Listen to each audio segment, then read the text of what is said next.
SNP spokesperson Alison Thewliss. Yeah. Thank you very much, Madam Deputy Speaker. First of all, I would like to extend my condolences to colleagues in this House on the loss of Jack Droney. My condolences to his family and to his friends, and I know how much you'll be missing him because he was such a brilliant member of this House. I now want to just say how nice it is to see the Chief Secretary to the Treasury, and I'm here again in place of the Chancellor, because it would seem that when the going gets tough, the Chancellor goes missing, or at least to California. I'm not quite sure where he is today. I'm sorry we're not seeing him, because I looked back at the previous statements when these were made to the House, and it has always been the custom that the Chancellor comes to give these statements. So it is disappointing that while he talks big at the budget, he disappears when it comes to these statements. No one is denying, Madam Deputy Speaker, that these have been very trying times over the past 18 months, and that all governments around the world have done. This UK government has spent big to try and get us out of the pandemic with as little scarring as possible. And fiscal policy provided more resilience during the pandemic than we've seen in recent memory. But as we've seen from the emergence of Omicron, and as I have said repeatedly in this place, COVID is not done with us yet. We are still facing considerable challenges and a period of uncertainty, so why would the government want to tie its own hands by setting itself some new rules? Well, as we've seen from Westminster Tory governments in the past, it looks very much like the reasons for a move back to austerity are ideological rather than economically sound. And if the honourable member across the benches also opposes austerity, though for different reasons, cutting support too soon is a really big risk for our economy, particularly when the UK is facing a 4% expected reduction in GDP due to Brexit, twice as much as the scarring expected from the COVID pandemic. And the OBR have said that the Chancellor has left himself with very little fiscal space. Richard Hughes told the Treasury Committee that just a 1% rise in interest rates could easily wipe out the Chancellor's headroom. And if we look at the OBR report, it's clear that the Chancellor has already missed all 4 of the existing legislated fiscal targets. To quote from the report, the fiscal mandate was missed by £274.7 billion, 13.1% of GDP. The supplementary debt target was missed by 12.5% of GDP. Spending subject to the welfare cap is on course to exceed the legislated cap in 2024-25 by £7.9 billion, and to exceed the cap plus margin by £4.1 billion, more than in March 2021. And the legislative fiscal objective is on course to be missed by £46.4 billion, 1.7% of GDP. So in the face of missing all of these targets, what has this government done?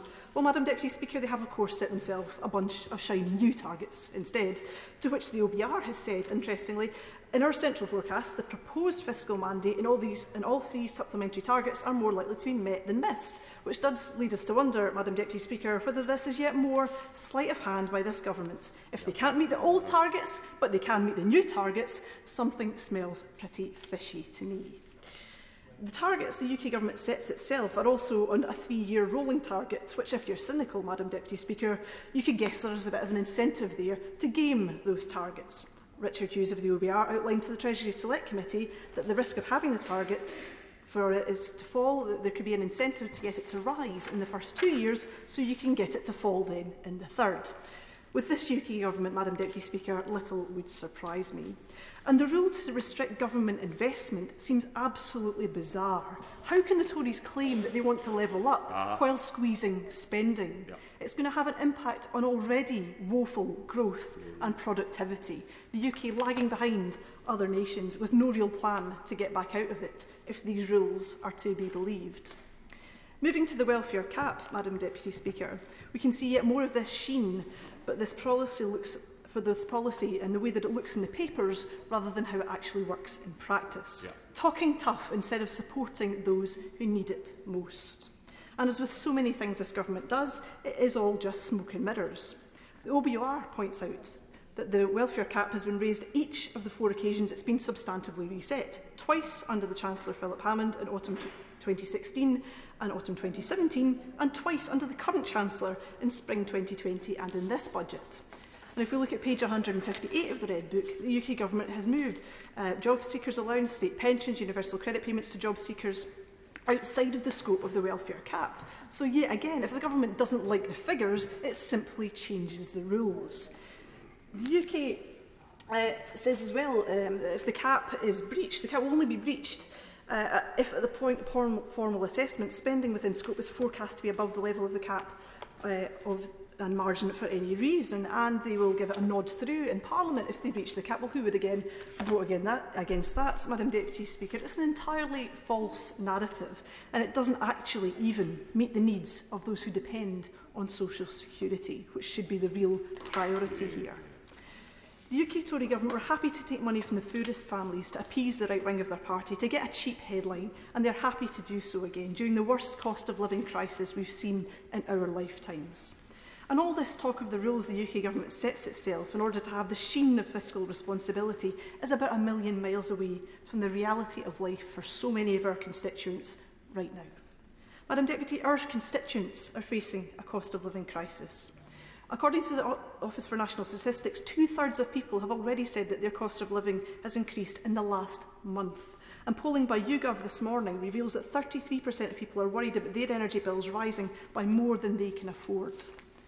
There are three main drivers of this crisis: energy price rises, general inflation and tax rising, culminating in the prediction that households are expected to experience the worst rise in living costs in a generation this year. Paul Johnson, Director of the Institute for Fiscal Studies, said that the combination of substantial tax rises and big increases in prices, particularly energy prices, will be a larger shock for households and average earnings than anything at least since the financial crisis, and possibly for a long time before that. Household energy bills are likely to increase by more than 50% in April when the government's cap on bills is lifted.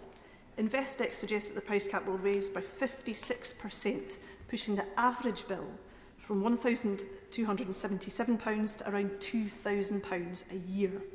This will disproportionately affect those at the bottom end of the income distribution, who spend a larger proportion of their income on utilities and food.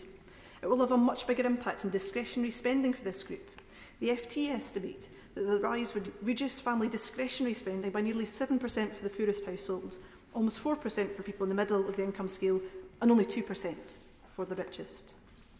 Combined with this, the Federation for Small Businesses have pointed out that the impact on small and micro businesses of the increase in energy costs.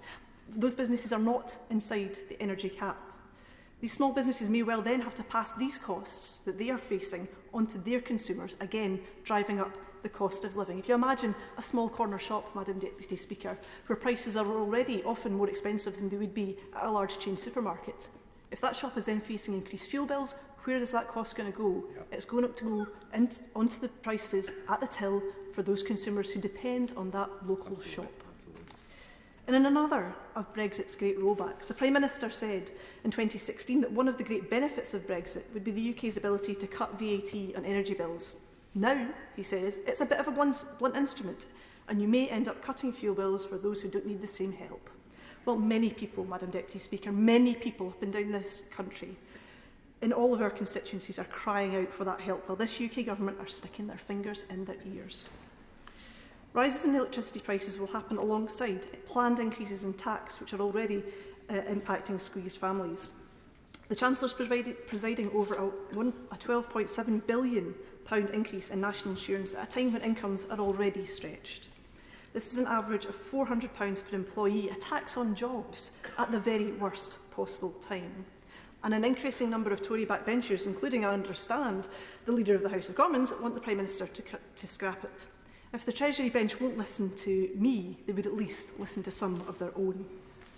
And on top of this, all income tax thresholds and allowances are to be frozen, bringing £1.6 billion into the Treasury coffers. The Chancellor often likes to point out that this affects those higher income taxpayers, and while it is obvious that it will affect them by the greatest absolute amount, as a proportion of income, there is no doubt that poorer families will feel the effect of this policy as it eats further into diminishing disposable income for those that had any money to spare to begin with. Madam Deputy Speaker, prices are rising faster now than at any time in the past 10 years. Goldman Sachs estimate that a 6.8% prices in April, even if the government offsets the increase in energy bills.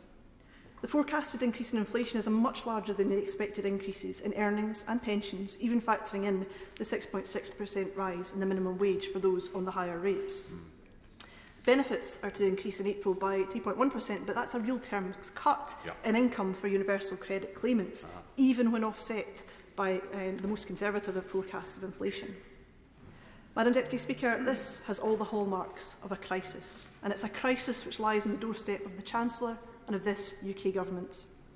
The people of Scotland didn't vote for this crisis. They didn't vote for this government and this increased cost of living. They want to see action to protect them at the most difficult time that all of us are facing. Ordinary families are bearing the brunt of a cost of living crisis, where the Prime Minister claims he can't get by on his £157,000 salary, living in a flat redecorated with Tory donor cash. The UK has the worst levels of poverty and inequality in North West Europe, and it's clear that action must be taken now, or the Tories will push millions more into hardship. Rather than pockling the fiscal rules to get a good headline, the UK Government must introduce an emergency package of support, introducing a low-income energy payment, matching the Scottish Child Payment across the UK, reversing the £20 a week cut to universal credit, raising the minimum wage for all to a real living wage, and statutory sick pay to the real living wage level of £9.90 an hour. Rather than a series of meaningless targets which shift whenever it suits the government, building an economy where citizens can get through the winter without relying on food banks and fuel banks ought to be the true definition of fiscal responsibility in government. The SNP benches will be voting against both these motions tonight.